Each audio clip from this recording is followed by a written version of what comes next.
All right, thank you for staying with Daybreak. Keep your feedback coming on what are you celebrating this Jamhuri Day, just about 24 hours to the big day.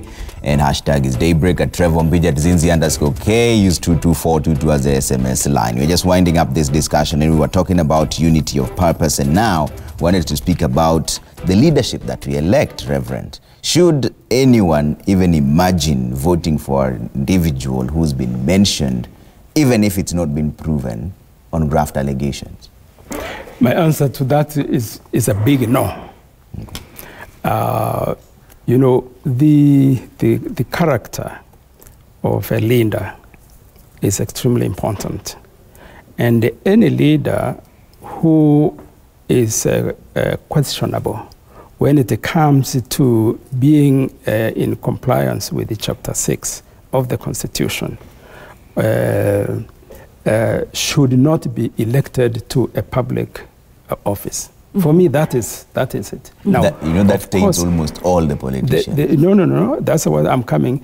We need to develop the criteria against which a leader is to be elected. So a leader who has been named, even before it is proven, because proving in the court of law should not be the reason to say this leader should continue in position. No. There must be an ethical definition of what a good leader is like. Right. There needed to be even a moral criteria for a leader. So there are leaders who clearly can meet the threshold, and there are many who will not meet the threshold. So for me, that's really where we should... Reverend, before we went on that commercial break, Reverend and Bishop, Trevor talked about how Kenyans have deserved the leaders that we put in place. Do Kenyans deserve the leaders they put in place? Because at the end of the day, those same leaders, political leaders, are the same ones we've heard when it comes to issues that they have with the courts. And tomorrow they will run either for a member of parliament position, an MP position, a governor position, a senator position. And guess what? It is you and I at the ballot who put them there. That's right. So do we deserve the leaders that we have?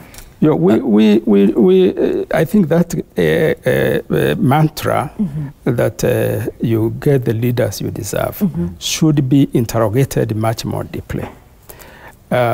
Just like we said at the break that you have some church leaders who are exploiting the poor. It's the same thing with the politicians, because many of them are compromised because of their poverty and, of course, what they are promised, etc., by the candidates. And so they vote for them. Some of them have little choice between, you are choosing between two evils. So it's a question of which is the lesser evil. So I think on that mantra we should, as I say, interrogate more deeply before we conclude that Kenyans deserve the leaders they have. Your thoughts? Yeah, I think Kenyans are getting wiser. And of course, we are talking of disappointment. The leaders that we elected, we had a lot of hope and goodwill, and we thought that they are going to get us out of the woods. And again, I go back to the personal interests. Why is that particular person vying? Are they doing it for the good of Wanjiko? Are they servant leaders, or are they doing that to enrich themselves? And unfortunately, what we have seen is that these leaders, we know how much they are paid as a salary, and yet they have made millions. Millions have been found in their accounts. Yeah. And here we are. The Constitution has given us a way of recalling them. And because we have the tool, and that is the vote, I can assure you, majority of the leaders we have today, the elected ones, they will not get into office again, because Kenyans are getting wiser, Kenyans are getting more angrier with the fact that they have entrusted these people, and these people have just let them down. Okay. When we talk about the cost of living going up, when we talk about the infrastructure, like I come from Dagoretti here, And the roads are pathetic.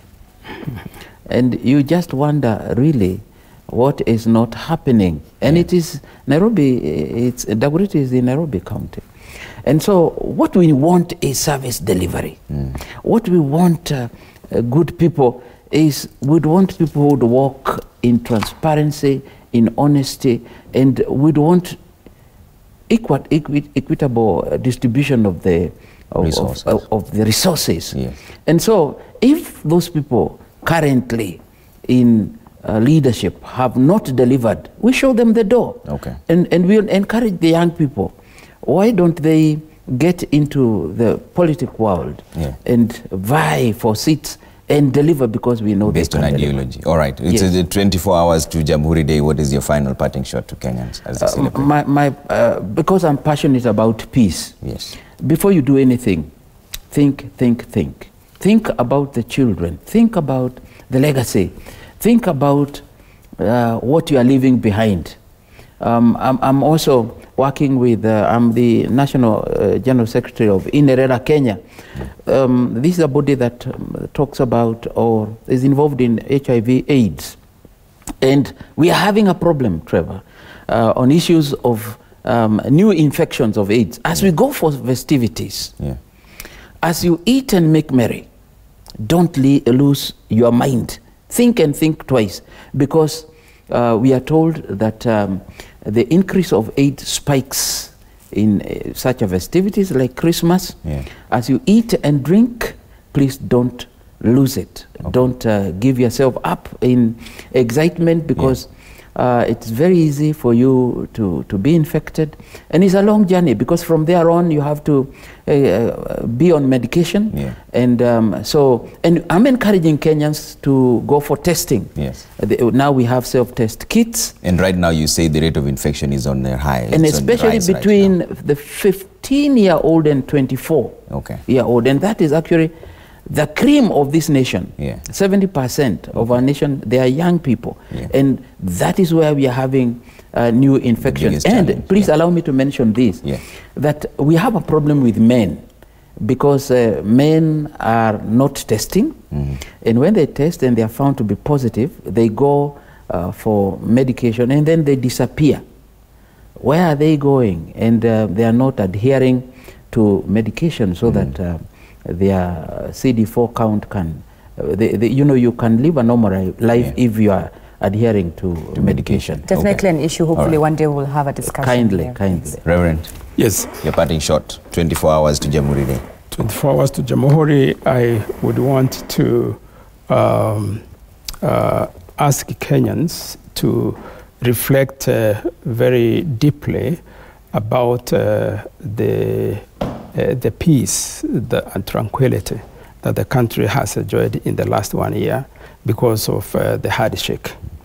I'm saying that because it would be good for Kenyans to say what it is that gives us peace. Hardship has been one of them, and they should ask why did that happen. So that's one thing that I would like to say. The second one is that the BBI clearly, as we said, has been embraced by many.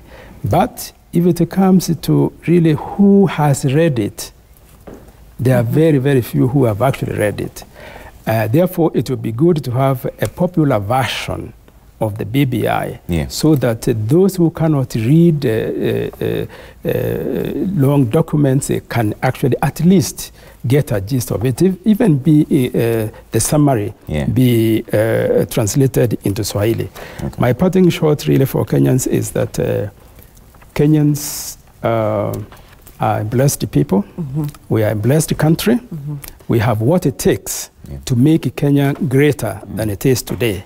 If we unite and work together towards the end, that really we strive to have every Kenyan to live in peace, every Kenyan to have enough to eat, every Kenyan to be able to have their children go to school, then we'll be able to have the country that our forefathers 56 years ago talked of fighting ignorance, disease, and poverty. All right. Thank you so much, gentlemen. That is none other than Reverend Samuel Kobia. He's the NCIC chairman. That's the National Cohesion Integration Commission, Kenya. Alongside him, Bishop John Warari. He's executive member with the Inter-Religious Council of Kenya. Gentlemen, thank you so much for your time and your contribution to this conversation as well.